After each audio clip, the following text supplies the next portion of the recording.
Nous poursuivons avec l'urbanisme, rapport numéro 8, Monsieur Gervais qui va nous présenter la prescription de la révision du règlement local de publicité. Oui, en fait, il s'agit de compléter une délibération qu'on a prise le 28 juin 2012, mais on avait travaillé un petit peu trop vite, puisque quelques jours après, donc un nouveau décret est sorti, et puis encore des actualisations réglementaires, y compris cette année. Donc nous avons l'opportunité de reprendre cette délibération pour la compléter sur le fond, donc les objectifs, notamment de prendre en compte la décision d'une mise à l'étude d'une aire de valorisation de l'architecture du patrimoine, une étude d'embellissement en lien et en cohérence avec le dossier d'inscription des climats de Bourgogne au patrimoine mondial, mais aussi la création de la Cité internationale de gastronomie, et puis aussi l'obtention du label Ville d'art et d'histoire. Voilà donc ce qui pourrait être intégré dans les objectifs. Et puis sur la forme, donc les textes sont venus préciser les modalités de la concertation. Alors, c'est pas une année de perdu, puisqu'entre-temps, le Grand Dijon avait voté au bénéfice des 22 communes une étude de diagnostic sur la publicité dans l'agglomération, ainsi que des préconisations.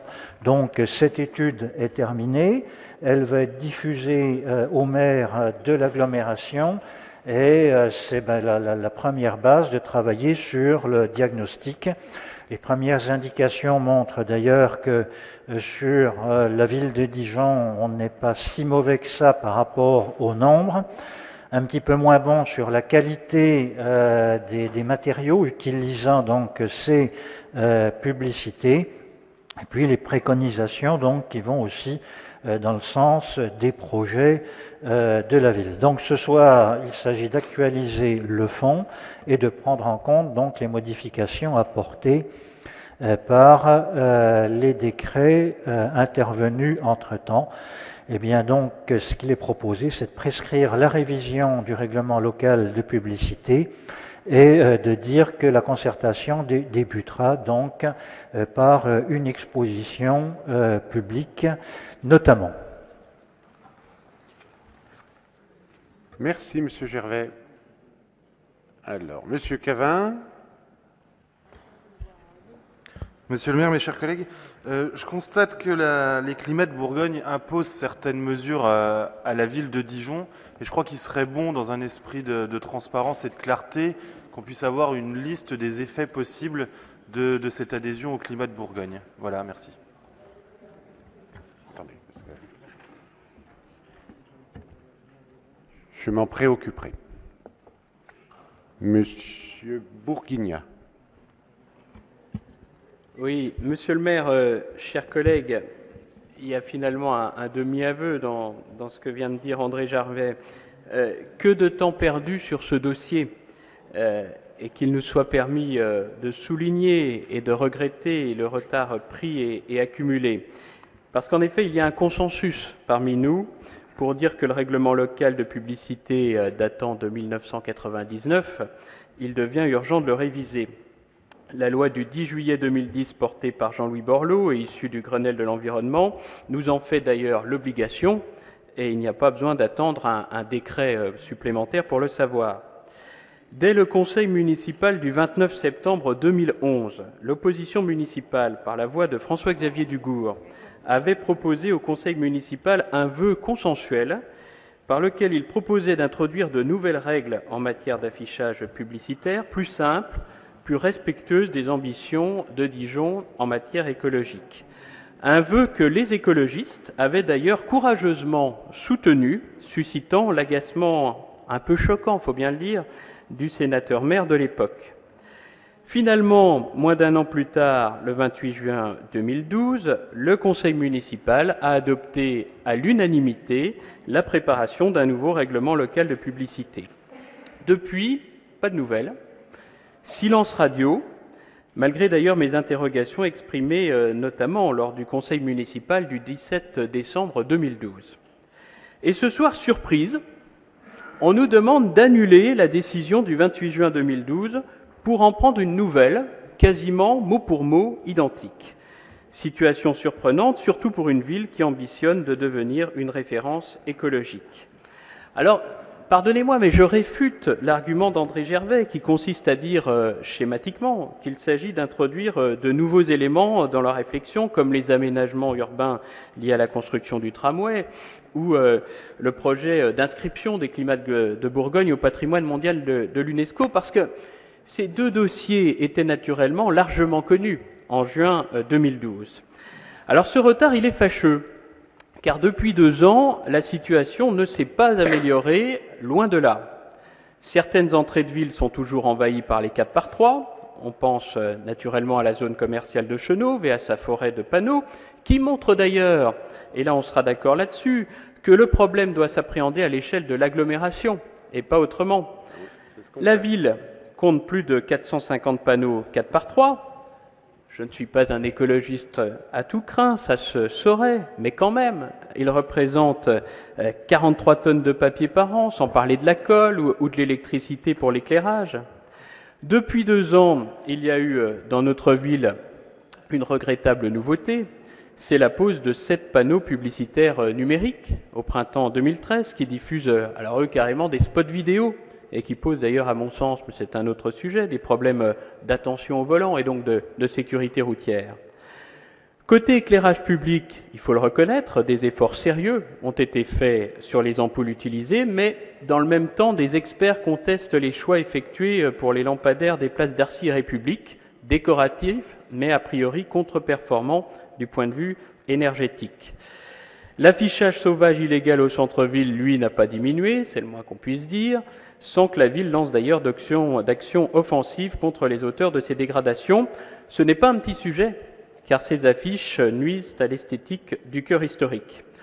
Au fond, la seule avancée notable depuis 2 ans, et je retrouve bien là ce que j'appelle votre folie des impôts, c'est la création, dès décembre 2012, de la nouvelle taxe sur les publicités extérieures. Alors pour le coup, pas de délai, pas de report, pas de retard pour taxer les commerçants, pour taxer les artisans, pour taxer les petites entreprises. Alors voilà, ce retard étant rappelé, la situation étant ce qu'elle est, comme nous l'avons fait le 28 juin 2012, nous allons voter la révision du règlement local de publicité. À nos yeux, le but n'est pas de supprimer complètement les enseignes et les signalétiques, car chacun le comprend, les entreprises en ont besoin pour se donner de la visibilité, pour communiquer en direction de leur clientèle. En revanche, il faut essayer de réduire les dispositifs publicitaires les plus énergivores et d'éviter l'enlaidissement des paysages. Au fond, vous le comprenez bien, mes chers collègues, il s'agit de rechercher l'équilibre et l'harmonie. Merci de votre attention. Merci. Je vais passer la parole à Monsieur Gervais, parce que je pense qu'il veut absolument rectifier un certain nombre de choses. Je crois que vous avez commis quelques erreurs, mais bon, il va vous le dire. Oui. Ce que je voulais dire, c'est qu'il y a eu un travail très important de fait par un cabinet, mais je pense que Monsieur Gervais vous le dira beaucoup mieux que moi, un travail de diagnostic très très important et où on va pouvoir tirer bon nombre d'enseignements. Et ce diagnostic, il a été fait bien évidemment sur l'ensemble de l'agglomération dijonnaise, vous l'avez dit, c'est comme ça qu'il faudra s'y prendre. Mais on y a pensé et c'est comme ça qu'on a dirigé cette étude. Monsieur Gervais. Oui, il y a quelques oublis quand même dans le raisonnement que je viens d'entendre. Sans remonter à 2011, je me rappelle quand même à l'époque qu'on avait pointé du doigt la personne qui a proposé le vœu, qui avait quand même bien utilisé les 4x3 pour faire une certaine publicité sur un livre. Donc on est mal placé là aussi après pour donner des leçons aux autres. Également pour dire que la zone commerciale de Chenauve se trouve à Chenauve et pas à Dijon, que la ville de Dijon pour le moment n'a pas d'ambition d'annexer le territoire sud. Vous revenez sur la taxe, je rappelle quand même que c'est une loi Sarkozy. et qu'en gros, quand même, son but, c'était, après la suppression de la taxe professionnelle, pour faire passer la pilule à certains maires, on leur donnait en fait la possibilité. Alors c'était la fusion de plusieurs taxes, dont une n'était pas appliquée par des communes, les deux étaient déjà appliquées par nos prédécesseurs à Dijon. Donc sur Dijon, en fait, cette application existait déjà, mais ça, c'est l'histoire. Vous avez parlé du nombre de panneaux, 450 panneaux. Je rappellerai que quand on est arrivé en 2001, il y en avait 1084. Nous sommes descendus à 700 et je suis très content que ce soir, vous venez de dire qu'il n'y en a plus que 400. Donc pas de temps perdu, mais du travail, de l'efficacité. Vous parlez également des numériques. Eh bien, effectivement, la ville de Dijon a dressé 7 PV au titre justement de ce que vous venez de dire de la sécurité routière. Donc nous n'avons pas entendu, c'est maintenant dans les mains de la justice, c'est à elle de trancher et de dire qu'on n'a pas perdu du tout un an puisque la loi est venue modifier donc notre délibération, je regrette, et qu'en un an, le diagnostic a été fait, le recensement donc de tous les panneaux, préenseignes, enseignes, etc., qu'il y a sur Dijon et sur l'agglomération. Donc nous sommes dans les délais, en rappelant que de toute façon, les engagements, et c'est pour ça que nous on s'y est pris même trop tôt, puisque les dispositifs et les corrections, donc les échéances sont encore très lointaines pour tout ce qui est en place et les obligations, et qui laisse aussi le temps d'apporter ces modifications pour les entreprises utilisant ces dispositifs.